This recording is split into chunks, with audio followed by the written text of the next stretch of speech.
ورحمة الله وبركاته. ازيكم عاملين ايه؟ يا رب تكونوا بصحة وبعافية وزي الفل. في البداية ما تنساش ان انت تصلي على الحبيب صلى الله عليه وسلم. ما تنساش الصلاة على الحبيب، مهمة جدا. بعد ما صليت على الحبيب تعالى نبدأ بحاجتين. والله عندي جزئين، جزء ليه علاقة بمباراة الزمالك مع فريق بتاع ده البنك الاهلي، وعندي طبعا اخبار النادي الاهلي، وفي شويه اخبار كده مهمه لازم نعرفها. طيب خلينا نبدا باخبار النادي الاهلي وخلي الزمالك كده للاخر. طيب اخبار النادي الاهلي ايه؟ عايز اقول لك حاجه ليها علاقه بموضوع مهم جدا، وهو عمر كمال عبد الواحد. عمر كمال عبد الواحد كان في كلام ليه علاء ميهوب. علاء ميهوب طلع يتكلم على موضوع عمر كمال عبد الواحد، ويجب ان تعلم بعض الامور في هذا الموضوع. علاء ميهوب طلع يتكلم وقال لك والله احنا هنحاول ان احنا نجدد مع عمر كمال بعد معسكر المنتخب، يعني هنقعد معاه وهنحاول ان احنا نقنعه هو ووالده ان هو يعني يكمل مع النادي فيوتشر، وهنقنعه وهيثم عرابي والكلام ده كله، وهنحاول ان احنا نقنعه. طيب السؤال اللي بيطرح نفسه، طب ماذا لو لم تستطيع اقناع عمر كمال عبد الواحد؟ فالراجل مشكورا يعني حللنا الموضوع وقال لنا والله يا عمر كمال عبد الواحد بيفضل ان هو يطلع لاي عرض خليجي، يعني لو جاله اي عرض خليجي فالاولويه بالنسبه له للعرض الخليجي. طيب ماشي يا جدع، يبقى العرض الخليجي ده بالنسبه له حاجه مهمه جدا. طب ماذا لو، وحط برضو افتراضيه تانية، ماذا لو مفيش عرض خليجي؟ قال لك والله لو مفيش عرض خليجي فالراجل بيتكلم في نادي من انديه القمه، وسابها لك عايمه، يعني ما حددش نادي معين ولكن سابها لك عايمه. وهنا نبدا طرح بعض التساؤلات. هل في انديه عايزه عمر كمال؟ اقول لك طبعا عمر كمال مطلب. طب ليه؟ اولا لانه لعيب كويس، ثانيا فري، ثالثا لو انت حتى فكرت تجيبه في يناير، وده الاقرب، ان اللي هيحاول يجيب عمر كمال مش هيستنى لنهايه الموسم ولكن هينقض على الصفقه في يناير اللي جاي، وبالتالي فهيبقى عايز ان هو يخلص الصفقه قبل يناير. فيعني انت بتتكلم في الشهر اللي جاي دوت والكلام ده كله، هتبقى انت بتحاول ان انت تخلص الصفقه بحيث ان انت تخلص الموضوع بتاع عمر كمال عبد الواحد. طيب وهنا نطرح تساؤل، ما هي الانديه التي تطلب عمر كمال عبد الواحد؟ فهنلاقي الثلاث انديه الكبار، الاهلي، زمالك، بيراميدز. ثلاث انديه عايزين عمر كمال، وكل نادي عايزه بمقدار. بمعنى يعني هل بيراميدز برضو عايزه كيداهم والشغل ده؟ لا، هنتكلم على كيداهم بس كمان شويه. ولكن هل هو عايزه؟ اقول لك لا، هو برضو عنده حته انه بيقول لك والله انا عندي احمد فتحي هيعتزل وبالتالي انا محتاج حد في المكان ده. طب الزمالك؟ طبعا الزمالك محتاج اي حد معدي يعني فكده. طب هل النادي الاهلي فعلا محتاج عمر كمال؟ هنا بقى انت لازم تقف. هل الاهلي محتاج عمر كمال؟ اقول لك اه ولا. بمعنى طبعا محتاج عمر كمال لانه نوعيه كويسه جدا، جوكر يقدر يقدم لك دورين فيهم مشاكل في النادي الاهلي حاليا، وهو الباك الشمال والباك اليمين، فيقدر يقدم لك الاثنين دول. وفي بعض الاحيان يقدر يقدم دور الجناح، وان كان احنا عندنا الاجنحه السنه دي يعني الحمد لله حتى الان الدنيا حلوه، فانت مش محتاج اجنحه قوي، ولكن يقدر يقدم لك الدور بتاع الباك اليمين، يقدر يقدم دور الباك الشمال بشكل كويس جدا، وبالتالي فانت محتاجه. ولكن انت بالنسبه لك الموضوع بيبقى ليه اعتبارات اكتر، لان انت عندك لعيبه في المكان ده، فانت بقى تبدا تفاضل، هل ان انا اطلع درجه ولا خليني في اللي انا فيه. دي حاجه يعني معنى ايه؟ بمعنى انت عندك محمد هاني مثلا، وعندك في اليمين اكرم توفيق، وعندك يعني ناس تقدر تقدم الدور دوت زي خالد عبد الفتاح، اكرم توفيق، يقدروا ان هم يقدموا. ولكن هل هيقدموا الدور بالشكل ابداعي زي اللي بيقدمه عمر كمال؟ طبعا موضوع مختلف تماما. هنا انت بتتكلم في حاجه وهنا انت بتتكلم في حاجه. لو انت عايز اضافات هجوميه قويه فطبعا عمر كمال افضل، ولكن لو انت عايز ادوار دفاعيه قويه فيبقى عندك اكرم، عندك خالد عبد الفتاح، هاني، الناس دي كويسه. ولكن كادوار هجوميه فطبعا مش محتاجه يعني فعمر كمال. طبعا يقدر يقدم لك دور الباك الشمال اللي ساعات بيبقى فيه مشاكل لما بيكون في علي معلول مش موجود، وانا هنا بتكلم على الماتشات التقيله. عشان مثلا ممكن تقول لي هو كريم الدبيس يا جدع بيلعب، اقول لك اوكي هو بيلعب، ولكن في ماتشات في الحنين. انما لما تيجي بقى في ماتش تقيل زي مثلا سان داونز، ما عندكش مثلا علي معلول، هيبقى عندك مصيبه. هيبقى عندك مصيبه، اسمع مني، هيبقى عندك مشكله. لان الدبيس حتى وان كان في المستقبل هيبقى كويس بس لسه خفيف.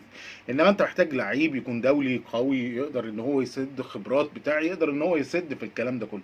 ف دي ناحيه النادي الاهلي، دي ناحيه الانديه الثالثه. طيب عمر كمال نفسه ايه نظامه؟ عمر كمال نفسه بيقول لك والله اولويه الاهلي. ما انت اي لعيب يعني بالعقل كده هيقول لك والله اولويه الاهلي. طب ما جاش الاهلي يبدا بقى يبص على اللي جايين. تمام تمام. فالاولويه زي ما قلنا للنادي الاهلي. هنشوف الاهلي هيخلص الصفقه ولا لا. واحد يقول لي طب واحنا هنخلصها في يناير؟ هنشوف برضه، يعني الكلام اللي طالع ان انت عايز تخلصها في يناير، وهنشوف الدنيا ماشيه ازاي. ده بالنسبه لعمر كمال. طب تعال نخش على محمد شريف، لان موضوع رجع تاني. احنا كل شويه نرجع تاني. طيب رجع ليه؟ لان عندنا بقى المره دي البيراميدز والزمالك عايزين محمد شريف. طب ومحمد شريف عايز ايه؟ محمد شريف عنده عرض دلوقتي من الاثنين، سواء من هنا او من هنا، الاثنين بيتفاوضوا معاه. بس خلي بالك حاجه لازم تحطها في اعتباراتك عشان بس تبقى فاهم. المفاوضات بتاعت الزمالك هي مفاوضات كوميديه. واحد يقول لي طب ليه كوميديه؟ اقول لك لان اللي بيتفاوض معاه هم اعضاء او رؤساء محتملين. واحد يقول لي يعني ناس لسه لا كسبت ولا بتاع وبتتفاوض. ف يعني انت كده كوميدي. وطب واحد يقول لي طب في ايه كوميدي؟ اقول لك لان نفترض هذا الشخص لم ينجح، فخلاص الموضوع اتقفل. فهل في لاعب ممكن يعلق مستقبله على فكرة ان مرشح هيخش؟ فانت فاهم القصه. هنا دي مفاوضات كوميديه.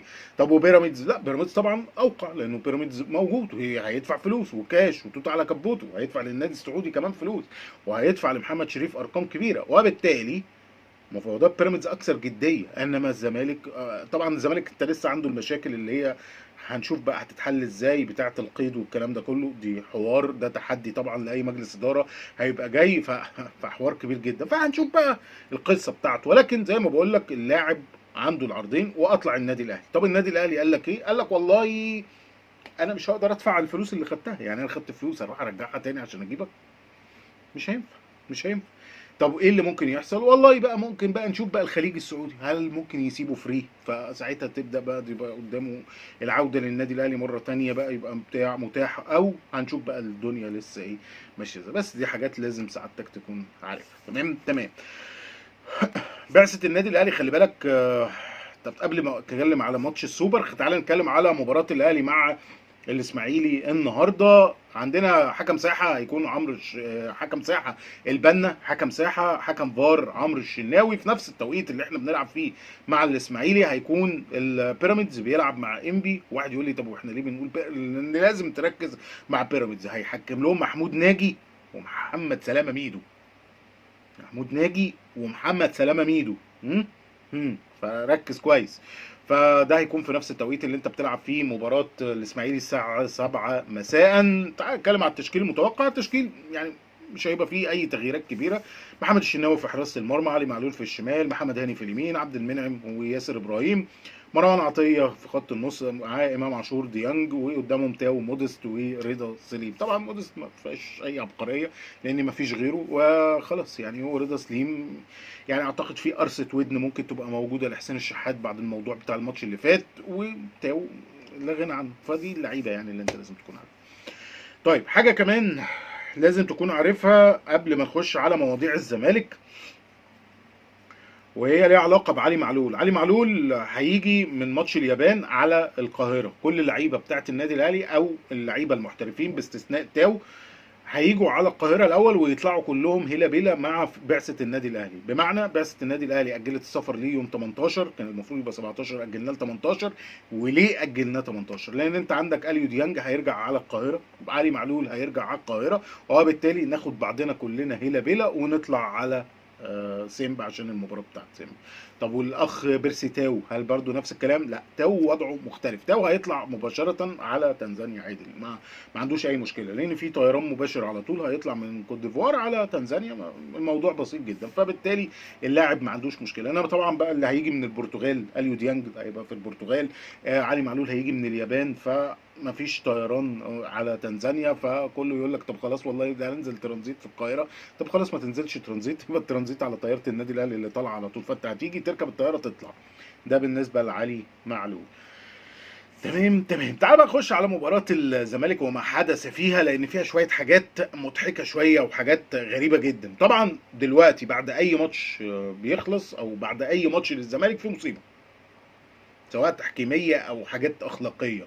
كل ماتش فيه مصيبه، يعني يا حاجه تحكيميه يا حاجه اخلاقيه، وبصراحه كل ماتش فيه حاجه اخلاقيه. يعني الماتش الاولاني الخناقه اللي حصلت مع بتوع بيراميدز، الماتش الثاني الراجل المترجم مع مش عارف ايه، الماتش بتاع امبارح عندنا عبد المنصف والكلام، وعندنا كمان واحد بيبوس جزمه لعيب وبيطلع بعد كده يعتذر طبعا.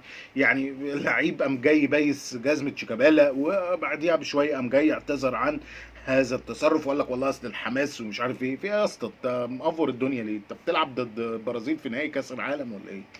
ايه يا جدعان؟ ايه الافوره دي؟ ايه الافوره دي؟ وبعد كده طبعا كلام بقى ضد بقى ايه، معروف، وانه حكم ظلمهم ومش عارف ايه ومؤامره والكلام ده كله. معروف ظلمك ومؤامره عليك، الاتنين في جمله واحده، طب تيجي ازاي؟